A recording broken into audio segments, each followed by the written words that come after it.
I once watched a multi-million dollar capital investment get approved in a board meeting in just 11 minutes.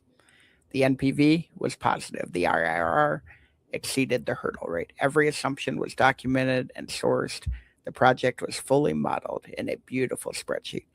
It also lost tens of millions of dollars over the next 4 years. Here's what the spreadsheet didn't say. The revenue assumptions were built backwards from the answer that someone had already decided on. The math was correct. The inputs were fiction. Today, I'm going to try to show you how to tell the difference. Hello, my name is Todd Hagopian, the original Stagnation Assassin and the author of The Unfair Advantage, Weaponizing the Hypomanic Toolbox. And today, on the Stagnation Assassin MBA, we're cracking open net present value. I'm going to tell you why they teach this in the program, what they leave out, and what you actually need to know if you're running a real business in the real world. Understanding NPV is non-negotiable for any operator who sits in capital allocation conversations. If you cannot challenge the math, then you cannot protect the business. So this is all very, very important. Let's talk about the textbook version of NPV. Here's what the textbook says. And to be fair, they are not wrong. Net present value is the foundational tool of capital budgeting. The concept is elegant. A dollar today is worth more than a dollar in the future because today's dollar can be invested and it can earn a return. NPV discounts all future cash flows back to the present using a required rate of return, the discount rate, and then subtracts the initial investment. If the result is positive, then the project creates value. And if it's negative, then the project destroys value. The NPV formula is NPV equals sum of cash flow in period T divided by 1 plus the discount rate exponent of T minus the initial investment. Irving Fisher formalized the time value of money concept in the early 20th century, and Joel Dean brought capital budgeting methodology into corporate practice in the 1950s. Today, NPV is taught as theoretically correct method for capital allocation decisions at every major business school, and it is under the right conditions. Let's look at the real-world debrief and see where it holds. This is where NPV actually earns its tuition. NPV is the right framework when you need to compare dissimilar investment options on a common basis. Want to compare investing in a new production line versus acquiring a smaller competitor versus returning capital to shareholders? NPV gives you a theoretically consistent framework for making all of those comparisons on one Excel sheet. Nothing else does this as cleanly.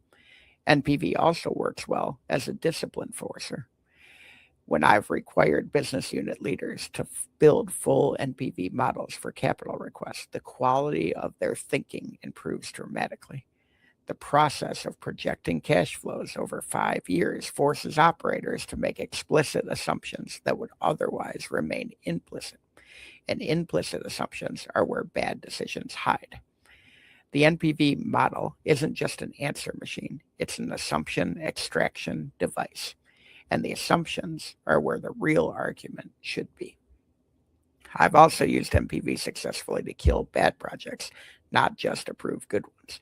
A negative NPV under reasonable assumptions is the clearest possible signal that a project requires either a fundamental restructuring or an outright rejection. Used this way, NPV is the mathematical equivalent of the Correlon method, overwhelming force applied to a single point in the process. But let's look at the operating room. Where does NPV break down? And here's where the professor sits down and the operator stands up. NPV has 3 critical vulnerabilities that every operator must understand. Vulnerability 1, the model is only as good as the inputs. Cash flow projections are forecasts. Discount rates are judgments. Terminal values, more on those in a later episode, are often the largest component of an NPV and the hardest to estimate. The mathematical precision of the NPV formula creates a false sense of confidence in the inputs that are fundamentally still uncertain. NPV gives you 6 decimal places of precision on a foundation of assumptions. That is not rigor, That's decorated guessing. Vulnerability 2. NPV can be manipulated to justify decisions that are already made. I've seen this happen repeatedly in Fortune 500 environments. A leader decides that they want to acquire a company or build a factory or launch a product. The NPV model gets built afterward to confirm the decision. The revenue assumptions stretch, the cost assumptions compress, the discount rate quietly gets lowered, you skip 3 stages in the stage gate, yada, yada, yada. NPV that says what the decision maker needs it to say. This assumption that the model is objective when the inputs are political is where NPV meets reality and starts to blink. Vulnerability 3. NPV ignores execution risk. 2 projects with identical NPVs can have completely different risk profiles based on the certainty of their cash flows, the capability of the team executing them, and the volatility of the market they're entering. The model does not capture this at all, and operators who don't add it back manually will systematically overpay for risky projects. Here is your operator's upgrade.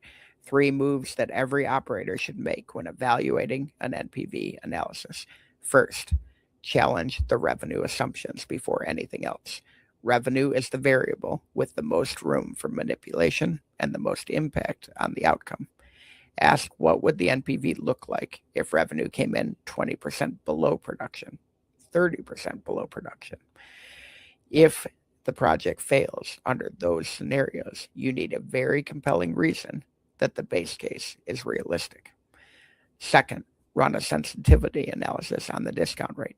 Most corporate discount rates are set by the finance department and reflect some version of the weighted average cost of capital.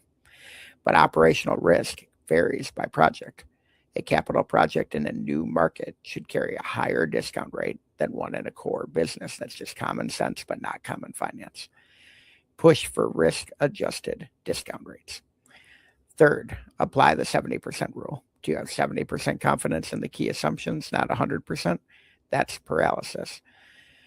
But not less than 70% either. If critical assumptions can't meet the threshold, the project isn't ready for capital approval. The Stagnation Assassin verdict. NPV is tough, but you have to weaponize it. It's a good, legitimate operational tool, but only when wielded by someone who understands both the math and the manipulation risk. Learn it well enough to build it and challenge it. Use it as an assumption extraction device, not just an approval mechanism. And never let a positive NPV substitute for operational judgment. That's NPV. That's the formula that captures and that's what the formula captures and what the operator must add to it. For more on protecting capital and weaponizing financial thinking, grab The Unfair Advantage on Amazon. Follow the Stagnation Assassin show. Check out toddhagopian.com and stagnationassassins.com for the world's largest stagnation database. And learn NPV well enough to build it, learn it, and well enough to challenge it, which is the most important part of NPD as a assumption extraction device. Thank you.